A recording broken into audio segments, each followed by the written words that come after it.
Brian Powell here with Matt Flaherty before 2013 Ultra Race of Champions. Matt, how you doing? I'm doing well, thanks. How are you? All right. Megan talked to you out at Cayuga Trails. You were second out there, correct? Yep. What's been going on since then? No ultras since then. Cayuga was my last ultra in kind of my spring season. I did American River, Ice Age, Cayuga Trails, all about a month apart. All 50 milers, they all went pretty well. I got a first, a fourth, and a second. Ice Age was really competitive. My teammate David Riddle crushed it there, fastest time in about 15 years. So I was still happy with the way that went. I was kind of still building back to strength after injury layoff last year. I was pretty happy with Cayuga Trails too. Finished I think within 5 minutes of Sage, and I'm not sure if he had a particularly great race, but I didn't feel like I necessarily did either. I kind of fell apart at the end. So the spring was sort of about just getting back to form and getting used to running ultras again. Decided to take a bit of a break this summer so that I would be fresh enough to race kind of an ultra season this fall. So this is the first ultra marathon back in a series of 4 that I'm doing this fall. So it'll be a bit of a test, having not been out for a 50-plus mile race in the last few months, but I think I got a 40-mile training run in about a month ago, and I'm feeling fit and ready to go. So what was the reason behind taking that conscious break from ultras? I think I raced 7 out of 8 weekends in May and June.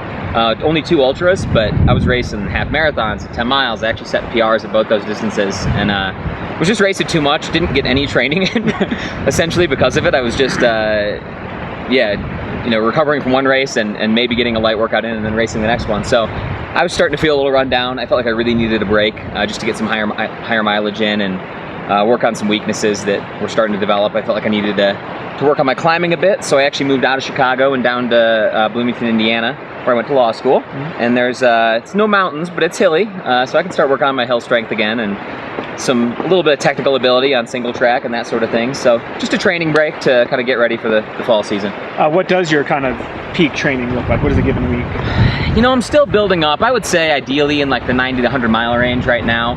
I still train kind of like a road guy or a cross or track guy. I do a lot of half hour to hour tempos and progression runs, that sort of thing. And then basically once every 2 weeks or so I'll try to get some sort of ultra stimulus, whether that's a 30 to 40 mile trail run or back-to-back 20 milers.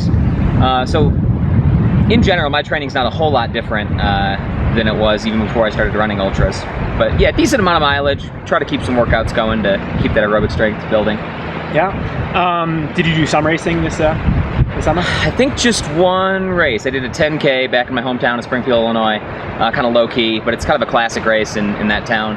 I managed to win that, and that was really it. So really just been training. Came out here in August for 2 weeks to train at altitude and kind of get a feel for what it was like to run at 12,000 feet, because I'd never done that. Really? So how'd it go? It went well. I don't know. Maybe I had that first day. I hear it's really easy the first day for some reason. So we climbed Mount Audubon my first day out here, which is a 13er, and I felt great. Just charged right up it, and it was good. So maybe I adapt well. We'll see. I've been sleeping in an altitude tent back home, and got out here about 10 days before the race. So I did what I could to acclimate. Gotcha.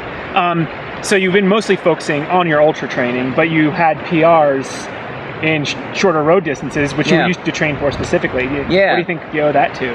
It's hard to say. So I had about 10 months where I did almost no training last year, and you feel terrible coming off of that, but all that strength you've built up over years and years is still there, and you see it time and again with runners getting injured and then setting PRs afterwards because their bodies sort of had a chance to catch up.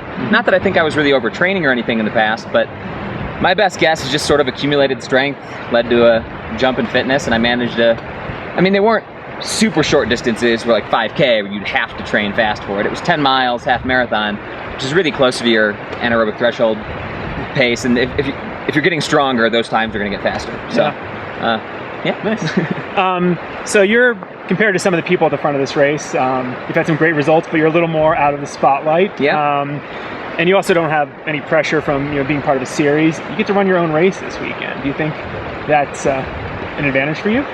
Yeah, I think it's nice to be a little under the radar. People talking about who's going to win and going for all that. Of course, I want to win too. Yeah. But I don't, necessarily think my odds are as great as some of those guys. But you got to believe you can win. And you got to believe you can compete at that level. So yeah, I think I need to race a conservative race for me, being at altitude, first race ever this high. 100K, also kind of long for me. I've only done one other 100K, which was UROC 2 years ago. So I think I got to pay attention to my own energy levels and my own skill sets, and really run my own race the first third of the race. We'll see what happens. We get to Copper, hopefully feeling good, hit that 13, 15 miles of bike path, and hopefully use a little bit of that road speed. And then in my mind, the racing starts after we get off the bike path, last 24, 25 miles. So hopefully I can be in good position there, in contact with the leaders or lead group, and be ready to throw down. So nice. Well, best of luck out there this weekend. Thank you very much. And a quick bonus question inspired by Cameron Clayton. Do you think you resemble a young Teddy Roosevelt? Oh, young Teddy Roosevelt. I don't know. I get a lot of comparisons with the stash. I'm being Prefontaine for Halloween this year, so that's I don't know. Teddy I could dig. I'll have to get some glasses if that's gonna be my new persona. All right, we look forward to it.